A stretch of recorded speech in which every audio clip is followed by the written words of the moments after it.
She's just comfortable. Too easy. She gives and gives, I don't even have to try. That was the first thing I heard when I opened the door that night, the words hung in the air, sharp and mocking, slicing through the soft hum of rain outside. For a second, I thought I'd misheard. I froze in the doorway, the cold air of Seattle clinging to my wet coat. My hand still held the paper bag of takeout I'd picked up for dinner, Thai food, his favorite, but then I heard his laugh. Ethan's, that easy, confident laugh I used to love. She's sweet, but she's predictable, you know? Always waiting, always giving me space, like some loyal little puppy. Natalie gets me. She's real. My heart stopped out. I didn't know whether to drop the bag or my whole life right there on the floor. The rain outside grew heavier, slapping against the window like a warning. I took a step back, careful not to make a sound. My reflection in the hallway mirror looked pale, ghost-like, as if I'd vanished from my own home. He was in the living room, phone pressed to his ear, pacing slowly. I could hear every word. No, she doesn't suspect a thing. She's too trusting. That's what makes it so easy. Something in me shattered, quietly, completely. For years, I had built my life around this man. Ethan Collins, the man who told me he wanted forever. Who said he loved the way I cared, the way I made every place feel like home now. His voice was cold. Detached. A stranger's voice wearing the skin of the man I once knew. My fingers trembled. The smell of basil chicken filled the air, absurdly normal in that moment of betrayal. I can't believe you said that to her. A woman's voice laughed faintly through the phone. Natalie. I recognized her tone instantly. The coworker I'd convinced myself was just a friend. What? That she's boring? Ethan chuckled. Come on, Nat. I'm with you, aren't I? There it was. The truth. Simple. Brutal. I leaned against the wall, trying to breathe. My heartbeat was too loud, my throat too tight. The apartment, our apartment, suddenly felt foreign, staged, as if I had walked into someone else's life. Rain streaked down the window, and somewhere outside, a siren wailed. I wanted to scream, to burst into the room and throw every memory in his face. But I didn't. I just stood there listening. Dying a little with every word. She keeps talking about buying a house together, Ethan went on, laughing. I mean, God, she really thinks we're that kind of couple. You could tell her, Natalie teased. Nah, he said. Why ruin a good thing? I closed my eyes. That sentence, why ruin a good thing, echoed in my skull. When I finally moved, it wasn't anger that guided me. It was clarity. Cold and clean. I set the takeout bag down quietly on the counter. My keys. My phone. I slipped off my shoes to keep from making noise. My whole body was shaking, but my face felt numb, and then I turned and walked out. The door closed behind me with a soft click, the kind of sound you'd miss unless you were listening for it. He didn't notice.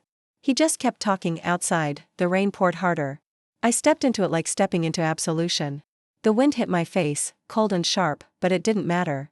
I walked without direction, just away. The streets were empty, glistening under streetlights. Water pooled around my boots. I passed the coffee shop where we had our first date, the corner bookstore where he once said, "You're my favorite kind of quiet." Every memory now tasted bitter. By the time I reached the waterfront, the city was a blur of gray and gold. I stood there, soaked to the bone, staring at my reflection on the slick pavement. This was it. The moment everything I thought I knew collapsed. I pulled out my phone and scrolled through our photos, birthdays, vacations, lazy Sundays. Smiling faces, fake forever. I deleted them all, one by one. A single tear fell. Mixing with the rain. I whispered, barely audible, "You don't get to do this to me anymore." And then I walked away. That night, under Seattle's endless rain, I didn't just lose him. I lost the version of myself that needed his love to feel whole. By the time I reached Olivia's apartment, my hair was plastered to my face and my fingers had gone numb. The rain had soaked through my coat, through every layer of me, until I couldn't tell where the cold ended and my body began. Olivia opened the door, eyes widening. "Maddie? Oh my God, what happened to you?" I didn't answer. I just stood there, dripping onto her carpet, clutching my purse like it held the last pieces of my life. She didn't ask again. She just pulled me in, wrapped a blanket around my shoulders, and handed me a mug of tea I couldn't even hold steady. It wasn't until I sat on her couch, staring at the steam rising from the cup, that the tears came. Quiet, relentless, unstoppable. I heard him, I whispered finally. He was talking to her. Olivia's expression shifted, shock, anger, then something softer. "Ethan?" I nodded. He said I was pathetic. That I was easy. That I couldn't finish. My throat closed. She sat beside me, her hand firm on mine. "You're not pathetic, Madison. You've loved someone who didn't deserve it. That's all." But it didn't feel like that's all. It felt like my entire world had been built on quicksand, and I had just realized I'd been sinking for years. That night, after Olivia went to bed, I sat by the window watching the rain bead down the glass. Seattle was a blur of reflected lights, the kind of city that never stopped moving, even when your world did. I thought about how it had all started. 4 years ago, I met Ethan at a design expo downtown. I had been presenting my first solo project, a minimalist apartment renovation, nervous and hopeful. He'd come by my booth, asked questions about textures and lighting, pretending to care about architecture when he clearly didn't. What he did care about was me. Or so I thought. He was charming, confident, with that kind of easy smile that disarmed people. I remember thinking how lucky I was that someone like him noticed someone like me, quiet, methodical, never the loudest in the room. It began with coffee dates, weekend hikes, spontaneous road trips. He made me laugh. He made me feel seen. I used to tell Olivia, he's the kind of man who'll never hurt me.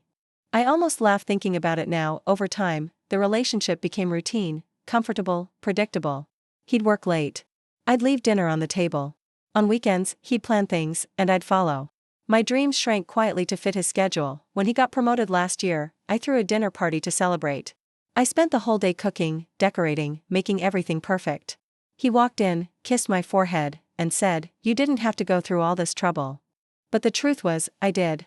Because loving Ethan meant proving my worth over and over again. I had built a life around him, a life of soft compromises. A life of waiting. Now, sitting in Olivia's apartment with rain hammering the windows, I realized how much of myself I had given away. The next morning, my phone buzzed with missed calls, 12 from Ethan. I turned it face down. Then came the messages, "Maddie, please call me. I'm worried, where are you? Let's talk, please." I can explain. Explain what? That I wasn't exciting enough? That I'd been convenient? I deleted the messages, but each one left a bruise somewhere deep inside. When I finally went out that afternoon, the city was gray and heavy. I stopped by my office, a small studio on the third floor of an old brick building downtown. The plants on my desk were wilted, the coffee mug still stained from the morning before everything broke. No one knew what had happened. My coworker smiled, unaware. The world had moved on, as it always does. I sat at my drafting table and opened my sketchbook. Blank pages stared back at me. I tried to draw, but my hand refused to move. It was as if my creativity had been tied to him too, and now, with him gone, I couldn't find my rhythm. I pressed my pencil against the paper and drew a single line. It wavered. Then another. Slowly, a shape began to form, an outline of a window, rain streaking down the glass. When I finished, I realized it wasn't just a window. It was me. A reflection blurred by the storm. That night, Olivia made pasta and poured wine. She talked about work, about her cat, about anything to distract me. I appreciated it, even though I barely responded. At one point, she said, "You'll get through this. You always do." I wanted to believe her. But a voice in my head whispered, "What if this time I don't?" Later, as I lay in bed, I scrolled through old texts from Ethan. "You're my home, Maddie. No one gets me the way you do, promise me we'll never change." I laughed, not bitterly, but hollowly. We had already changed. I just hadn't noticed until it was too late. The following week blurred into gray sameness, work, rain, sleepless nights. Seattle had a way of matching your mood. The drizzle felt endless, like the city was mourning with you. One evening, Olivia found me sitting on the balcony, wrapped in a blanket. She handed me a cup of cocoa and said, "You can't keep replaying it, you know." "I keep thinking," I said quietly, "how many times he looked at me and lied without blinking." She sighed. "That's his reflection to carry, not yours." But it didn't feel that way. The betrayal clung to me like the humidity in the air, invisible but everywhere. It wasn't until the third week that something inside me began to shift. I was walking home from work when the rain stopped for the first time in days. The sky cleared just enough to let a sliver of sunlight through, turning the wet streets into mirrors. I caught my reflection in one of the puddles, tired eyes, messy hair, but still standing. Still here, and for the first time since that night, I thought, maybe this isn't the end. Maybe it's just the undoing before the rebuild. I didn't know what my life would look like without Ethan in it. But I was ready to find out. The rain had returned, soft at first, then steady, the kind of Seattle rain that never really stops, just changes rhythm. I stood outside the building that had been my home for 4 years, staring at the faint glow of our apartment window on the third floor. Ethan was out of town for a client dinner. I'd checked. It was the only reason I dared come back. Inside, everything smelled the same: cedar candle, his cologne, faint traces of coffee. It was almost cruel how familiar it all felt. I walked through the living room slowly, as if moving through someone else's memories. The couch where we'd watched movies. The rug I picked out. The photo of us from Portland, still smiling in its frame. I wondered when I'd started smiling for the camera instead of for him. I didn't cry. I'd already done enough of that. Instead, I grabbed a suitcase and began packing. One drawer. Then another. Every sweater folded felt like closing a chapter. Every object placed in the bag felt like reclaiming space in my own life. When I reached the closet, I hesitated. His jackets hung neatly on one side, tailored, sharp, organized. My clothes were soft, neutral, gentle. Even our wardrobe had been a metaphor. On the top shelf sat a small box I hadn't touched in months. Inside were letters, cards, little notes Ethan used to leave me. Miss you already? Dinner at 7. You're my favorite person. I read one, and felt nothing. That's when I knew I was done. I found a blank sheet of paper on his desk and sat down to write. My hand trembled for a moment before finding its rhythm. Ethan, you won't understand this right away, and that's okay. I'm not leaving out of anger. I'm leaving because I finally see what we became. A pattern. A habit. Something safe that stopped being real. You once told me love should feel effortless. I believed you. But love isn't effortless, Ethan. It's a choice, one you stopped making a long time ago. I wish you peace, truly. But I need to find mine elsewhere. Madison. The words looked fragile on the page, but they carried a strange finality. I folded the letter and placed it on the kitchen counter beside the keys. Before leaving, I turned off the lights and stood in the doorway one last time. The silence was heavy, almost sacred. I whispered to the empty room, "Goodbye, Madison Blake from apartment 3C." Then I closed the door. The hallway light flickered as I descended the stairs. My suitcase wheels clicked softly against the tile. The rain outside welcomed me like an old friend, cold, relentless, cleansing. I didn't call a cab. I just walked, the suitcase bumping behind me, the city humming quietly around me. Neon reflections shimmered on the wet pavement. Somewhere, a musician played a lonely saxophone. Every step away from that building felt like shedding another layer of my old self. By the time I reached the pier, the wind had picked up. I stopped under an awning, watching the water churn against the docks. My phone buzzed, Ethan's name flashing on the screen. For a second, instinct made me reach for it. Then I let it ring until the light dimmed. I didn't owe him an explanation. Not anymore. 2 days later, Ethan realized I was gone. Olivia told me he came to her apartment looking half crazed. Rain dripping from his hair, eyes wild. She left you a letter, she'd said. Handing it to him. He'd unfolded it. Read it in silence, then asked, where is she? Olivia only shrugged. Somewhere she can breathe. He'd stood there for a long moment. His jaw clenched, before storming out into the rain again, while he searched. I stayed quiet. I rented a small studio on the edge of Capitol Hill, one room. A tiny kitchen, a window that overlooked an alley.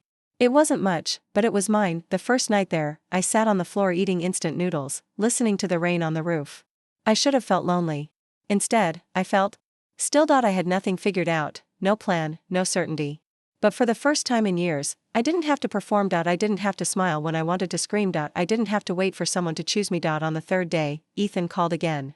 This time, I picked up, not to reconcile, but to end it properly. Maddie, he said, voice cracking. Please, can we talk? I made a mistake. I can fix this. I closed my eyes. The sound of his voice no longer hurt, it only echoed. There's nothing to fix, I said quietly. You broke something that can't be glued back together. He didn't respond. Just silence. I could hear him breathing, the same rhythm I used to match when we slept. Goodbye, Ethan, I said, then I hung up. That night, the rain returned again, a familiar lullaby over the city. I stood by the window, watching the streetlights blur into gold ribbons somewhere. Ethan was probably staring at the same storm, wondering when everything fell apart, but I wasn't his anymore. As the thunder rolled in the distance, I whispered to the night, you don't get to define me. And for the first time since it all began, I meant it.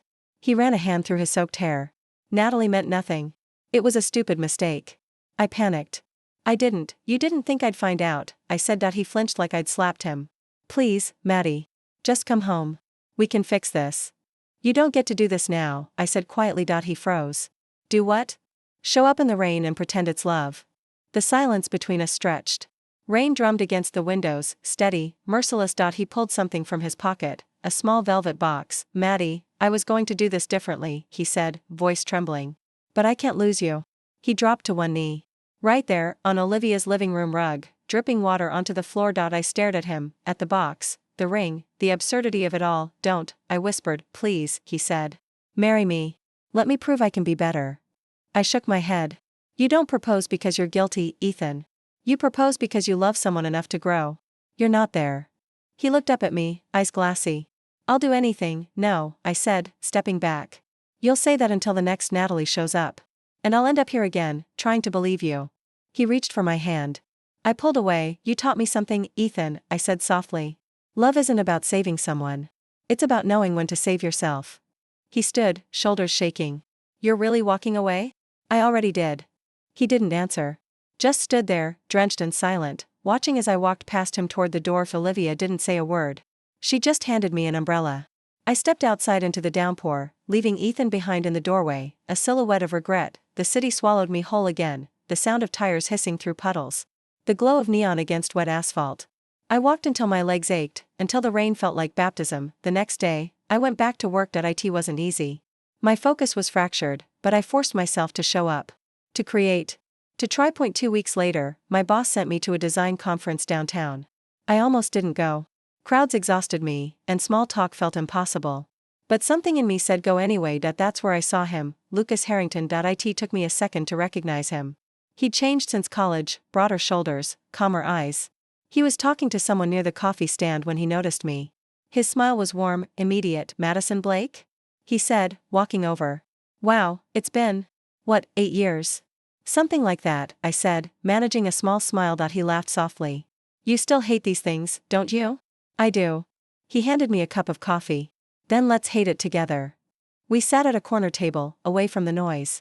Conversation came easy, the way it only does with people who once knew you before life complicated everything. He told me about his architecture firm in Portland, about how he was in town for a project. I told him about my studio, about trying to rebuild after everything. He didn't pry. Didn't ask for details. Just listened, and for the first time in months, I felt seen, not as someone broken, not as someone to fix, but as myself. When the conference ended, he walked me to the parking lot. Rain had started again, softer this time. You always did love the rain, he said, smiling. I used to, I said. Now I'm learning to live with it. He nodded. That's a start. Before we parted, he slipped his card into my hand. If you ever need to talk, about work or, life. I tucked it into my coat pocket. Thank you. As I drove home, I caught myself humming, quietly, absent-mindedly. It startled me. I hadn't realized I still could. A week later, Ethan showed up again, this time outside Olivia's building, shouting my name. He was angry, accusing. Who is he, Maddie? He yelled. The guy from the conference? Are you serious already? Before I could answer, another voice cut through the rain. Back off, Ethan. Lucas stepped forward from the shadows of the entryway. He must have been dropping something off, a design file, coffee, fate maybe. Ethan's eyes widened. You've got to be kidding me.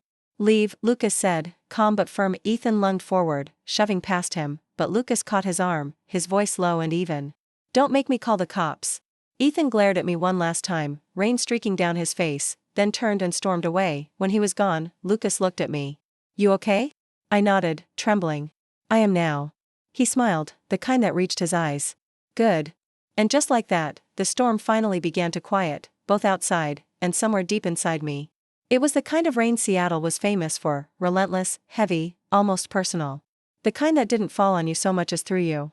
I was standing by the window in Olivia's apartment, sketching half-heartedly, when I saw him, Ethan, soaked, disheveled, standing on the sidewalk below with an umbrella hanging uselessly at his side. He was looking up, scanning the windows like he wasn't sure which one was mine. When his eyes found me, my stomach twisted. I hadn't seen him in weeks. Olivia was in the kitchen when the doorbell rang. I didn't move. Don't answer it, I said quietly. She peeked through the peephole, sighed. He's drenched, Maddie. I don't care. But she opened the door anyway. Olivia never could stand awkward silence. Ethan stepped inside, dripping onto the floor, breathless. His eyes landed on me instantly. Maddie. His voice cracked. You look, don't. I cut him off. Whatever you're about to say, don't.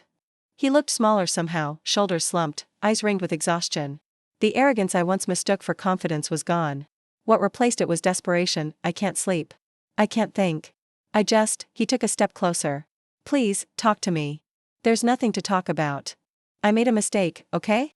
I screwed up, but I love you. You know that. I laughed, sharp, humorless. You love me? You love the woman you called pathetic? His face tightened. You weren't supposed to hear that. That doesn't make it better. For the first time in months, the rain had stopped. The city glowed, not with sunlight exactly, but with that gray gold light Seattle gets on its best days. When the clouds seemed to forgive you for existing, Madison Blake was learning to breathe again. Lucas had become a quiet, steady presence in her life, not the kind that demanded space, but the kind that offered it freely. He'd text her in the mornings, drop by with coffee between meetings, and sometimes sit beside her in comfortable silence while she worked late. There were no grand gestures, no promises carved out of fear. Just patience, and that patience felt like peace. One evening, after wrapping up a client project, Lucas showed up at her studio. "Dinner?" he asked. She smiled. "Only if you're driving." They ended up at a small Italian restaurant near the water, candlelight flickering, rain tapping lightly on the windows. Madison couldn't remember the last time she'd laughed that much.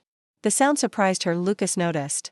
"You're glowing," he said, almost teasing. "It's the wine," she said. "No," he replied. "It's you. You're starting to come back." And she realized he was right. By early spring, their connection had deepened into something neither had dared define. Madison wasn't sure if it was love yet, but it was kind, real, unhurried. When Lucas invited her to a design retreat at a resort just outside the city, she hesitated. "It's mostly business," he explained. "Workshops, panels, endless small talk. But I thought it might be good for you to meet people." She finally agreed. A weekend away couldn't hurt. The resort was beautiful, all glass and wood and endless green. Madison felt lighter the moment she arrived, like the city's gray fog had finally lifted. The first day passed in a blur of networking events, design showcases, and too much coffee. Lucas was busy most of the afternoon, meeting clients. Madison spent time by the lake, sketching. Watching ducks ripple the water, she felt calm, the kind of calm that comes when you start to believe maybe, just maybe, life has stopped punishing you. That illusion broke the next morning. She was walking back from breakfast when she saw him, Lucas, standing by the terrace, laughing. With a woman. She was tall, elegant, in a crimson blazer that caught the morning light. Madison slowed her steps, the paper cup of coffee trembling in her hand. The woman touched Lucas's arm lightly, too lightly to be casual. He didn't move away. They talked, smiling. Like old lovers sharing a secret. Madison couldn't breathe. Every memory she had of Ethan's betrayal slammed back into her. The late-night calls. The excuses, the same easy laughter he'd once shared with Natalie. Not again, she thought. Please, not again. She stood there for a moment too long. Then turned and walked away before either of them could see her. She spent the rest of the retreat avoiding him, ignoring his messages, pretending she'd caught a cold. When he knocked on her door that night, she didn't answer. By the time the weekend ended, she'd packed early and left without saying goodbye. Lucas called. Texted. "Are you okay? Did I do something wrong?" She never replied. When Olivia asked what happened, Madison just said, "I was stupid. I let myself believe again." The days after that blurred into gray. She threw herself into work, back-to-back projects, late nights, coffee instead of meals. Anything to keep from thinking. But the silence between the sound of rain grew unbearable. One night, as she was cleaning her kitchen, she caught her reflection in the window. Pale, hollow-eyed. "You really thought it'd be different," she whispered to herself. She sank to the floor and cried, the kind of crying that has no sound. Just shaking shoulders and silent air. By the time the tears stopped, something inside her had hardened. No more men. No more promises. No more waiting for someone to prove her worth. 2 weeks later, she missed her period. At first, she brushed it off, stress, exhaustion, the universe playing tricks. But when the second week passed, and then the third, she knew. Standing in the small bathroom of her apartment, Madison stared at the pregnancy test on the sink. The second line was faint but undeniable. Her heart pounded. Her breath hitched. "Please don't," she whispered, as if begging the universe to change its mind, but the line didn't fade. She sank to the edge of the bathtub, hand over her mouth. The world tilted around her. Lucas. It was the last time they'd been together, before the retreat. Before everything fell apart, she remembered the warmth of his hand on her cheek. The way he'd whispered, "You deserve to be loved, right?" And now, this. She didn't call him. Didn't tell anyone, not even Olivia. Instead, she took a long walk through the city. The drizzle returned, soft but steady. People passed her with umbrellas, couples laughing, children splashing through puddles. Everything looked the same. But for her, everything had changed. She wasn't sure what she felt: fear, anger, disbelief, maybe all of them at once. When she stopped by the waterfront, she placed a hand on her stomach, whispering to the tiny life growing inside her. "I don't know what we're going to do," she said softly. "But I promise we'll figure it out." The words felt foreign, but also grounding. That night, lying in bed, she imagined 2 futures, one where she told Lucas, and one where she didn't. In the first, he apologized, explained, said it wasn't what it looked like. Maybe he was telling the truth. Maybe he wasn't. In the second, she didn't need him at all. For the first time in her life, Madison considered what it meant to live entirely for herself, not as someone's girlfriend, not as someone's disappointment, but as someone's mother. The thought scared her. But it also lit something small and fierce inside her chest. Maybe this was her second chance, not at love, but at life. The first sound Madison heard that morning was the rain, soft, steady, the same rhythm it had always been. But something inside her had changed. The test on her nightstand was no longer a symbol of fear. It was a heartbeat waiting to happen. She was going to keep the baby. No dramatic announcement, no second thoughts. Just a quiet certainty that this was her choice. The following days passed in slow, careful motion. Madison stopped checking her phone for messages that never came. She made appointments, read parenting books, learned what vitamins she needed, what foods to avoid. Her life became smaller, simpler, almost monastic, but for once, it belonged entirely to her. The city didn't change, but the way she saw it did. The sound of traffic outside her window no longer felt lonely. It felt alive. The rain on the roof no longer echoed sadness. It sounded like protection. She took long walks in the park, one hand resting over her stomach. Sometimes, she'd whisper to the baby, "It's just you and me now." And somehow, that was enough. Meanwhile, Ethan Collins's perfect life was falling apart. Word spread fast in Seattle's marketing circle. Natalie had miscarried, a quiet tragedy whispered in office corridors. Then came the scandal, a leaked email thread revealing his manipulation of clients. His arrogance toward coworkers. By the end of the month, he was out of a job. Madison didn't know the details, but she heard fragments through mutual friends. He's drinking too much, he's not taking calls, he looks lost. Once upon a time, that would have broken her heart. Now, it barely registered. She didn't want revenge. She didn't need to see him fall to feel free. Freedom was already hers then. One gray afternoon in early June, there was a knock on her door. When she opened it, Lucas was standing there, rain in his hair, worry in his eyes. "Hey," he said quietly. Madison's heart stuttered. She hadn't seen him since the retreat. Part of her had imagined this moment, the apology, the explanations, but now that it was real, she felt strangely calm. "What are you doing here?" she asked. "I needed to see you," he said. "You disappeared, and I couldn't stop thinking about what went wrong."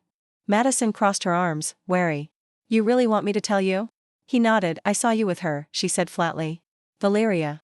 You looked close." Realization flashed across his face, then frustration. God. I should have known she'd pull something like that. "What are you talking about?" He ran a hand through his hair, sighing. "She's a contractor I was negotiating with. She wanted my firm's deal on a development project. When I told her I wasn't interested in mixing business and pleasure, she got angry. That morning, she cornered me in the lobby and tried to make it look like something it wasn't." Madison stayed silent. He continued, voice low. "She even sent me an email later. Said, 'Hope your girlfriend liked the show.' I thought it was just ego. I didn't realize it would cost me you." The sincerity in his tone unsettled her, not because she doubted it, but because she wanted to believe it so badly. "Lucas," she began, her voice trembling slightly. "I don't know what to believe anymore. Every time I think I found something real, it cracks open and breaks." He stepped closer, carefully. "Then don't believe me yet. Just let me show you." She met his gaze. His eyes were steady, the kind that didn't hide behind charm or excuses. "I believe you," she said finally. Then, after a pause, added softly, "But I need to believe in myself first." He nodded slowly, no protest, no defense. "Then I'll wait."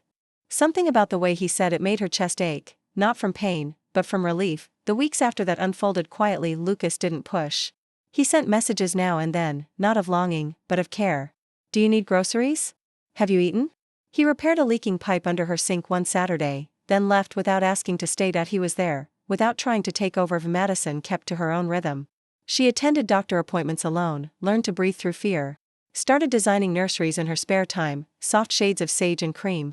Wooden cribs, sunlight imagined through lace curtains. One evening, as she painted a small canvas for the baby's room, a window overlooking a field of rain, she thought about everything that had brought her here. The betrayal, the heartbreak, the storms. It had all led her to this moment. Peace. Quiet, independence. Sometimes, when she walked through the city, she saw women pushing strollers, couples laughing, people hurrying through their own storms. She didn't envy them. Her happiness wasn't loud or romantic anymore. It was steady, like the heartbeat she now carried within her. Ethan's name never passed her lips again. His ghost had faded into the noise of distant rain, and as for Lucas, he remained, a constant shadow of kindness. Never pressing, never asking. Just there. On the night of her 7th month, he stopped by to drop off groceries. The rain was heavier than usual, thunder rumbling softly in the distance. "Do you ever get tired of the rain?" he asked, handing her a carton of milk. She smiled faintly. "No. I think I finally made peace with it." He looked at her for a long moment, then said quietly, "I'm proud of you." She blinked, surprised. "For what?" "For choosing yourself." The words sank deep. After he left, Madison sat by the window, watching the rain trail down the glass. Her reflection looked different now, not fragile, not afraid. Just strong. She placed her hand gently over her stomach and whispered, "We're going to be okay." And for the first time, she truly believed it. The first thing she noticed that morning was the silence, rare in Seattle, almost sacred. The rain had paused, leaving the world washed and still. Outside her window, the city shimmered under a pale gray sky, fragile as glass. Madison sat on the couch, one hand resting on the swell of her belly. 8 months now. The baby kicked gently, as if reminding her, "I'm here," she smiled. "I know, sweetheart. I know." The apartment smelled faintly of lavender and paint. Half-finished sketches were scattered across the table, nursery designs, soft colors, light spaces. She had turned her pain into art, her loneliness into creation. Every brushstroke was a quiet declaration. "I survived." Lucas came by around noon, knocking softly before letting himself in. "Hey," he said, setting down a paper bag. "Soup, bread, and decaf coffee, doctor approved." Madison laughed. "You're starting to sound like my mother." "Then I must be doing something right," he said. Smiling, they talked about simple things, his new project, her cravings, the way Seattle's rain had been relentless lately. There was no tension anymore, no unspoken questions. Just comfort. Before leaving, Lucas paused by the door. "If you need me, call anytime." "I mean it." "I know," she said. "But I'm okay." He studied her for a moment. "You really are, aren't you?" She nodded. "For the first time." And he left, smiling, like a man who knew patience could be its own kind of love. That evening, the rain returned, not the furious kind that consumed the city, but a gentle, rhythmic drizzle that sounded like a lullaby. Madison stood by the window, watching it beat along the glass, the city lights blurred into halos, reflections trembling across wet streets. It was beautiful, in that melancholy way only Seattle could be. She thought of Ethan, briefly, distantly.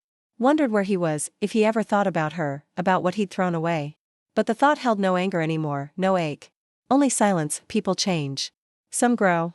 Others collapse. She whispered to the rain, "I hope you found peace, Ethan." Then she turned away. Weeks passed. The nursery was ready, soft greens, pale cream, a rocking chair by the window. A place built not from perfection, but from forgiveness. On the night she went into labor, the rain came harder than it had in months. Olivia drove her to the hospital, Lucas following close behind. The drive was long, the city a blur of lights and thunder. Hours later, as the storm raged outside, Madison held her baby for the first time, a tiny girl with dark hair and quiet eyes. The nurse smiled. "She's perfect." Madison stared at her daughter, tears filling her eyes. "Hi there," she whispered. "Welcome to the world." The baby opened her eyes, calm, curious, and in that instant, everything shifted. Madison felt something she hadn't felt in years, wholeness. Lucas knocked on the hospital room door the next morning, carrying flowers. He hesitated in the doorway, unsure if he belonged there. "You can come in," she said softly. He approached, looking at the baby with wonder. "She's beautiful." "She is," Madison said, smiling. "And loud when she wants to be." He laughed quietly. "She gets that from you." They stood in silence for a while, watching the baby sleep. Then Madison turned to him. "Thank you," she said. "For what?" "For not walking away. For not trying to fix me. Just staying." Lucas's voice was gentle. "You never needed fixing, Maddie. You just needed to remember who you are." She swallowed hard, emotions tightening her throat. "I think I finally do." 2 weeks later, Madison brought her daughter home. The city was still gray, but softer somehow, like the clouds had learned mercy. She named the baby Isla Rain Blake, because rain had always been there, in heartbreak. In endings, in beginnings. One evening, Madison sat on the porch, Isla asleep in her arms. The sky was heavy with clouds, the air cool and damp. Lucas arrived quietly, holding a small blue umbrella. "You'll catch a cold," he teased. Draping his jacket over her shoulders. "I like the rain," she said. Smiling, "I know you do." They sat together, no words needed. Just the sound of rain falling gently around them, not a storm anymore, but a song. Madison looked down at her daughter, then at the man beside her. Everything she'd lost had led her here. Every heartbreak had carved space for this peace. When the clouds finally broke and a pale beam of sunlight cut through the mist, Madison whispered, almost to herself, "I think the rain finally set me free." Lucas looked at her. "What's that?" She shook her head, smiling through tears. "Nothing. Just gratitude." He smiled back, eyes soft. "Then you've found it." And as the rain slowed, the world seemed to exhale, leaving behind only quiet, and the steady rhythm of a new beginning.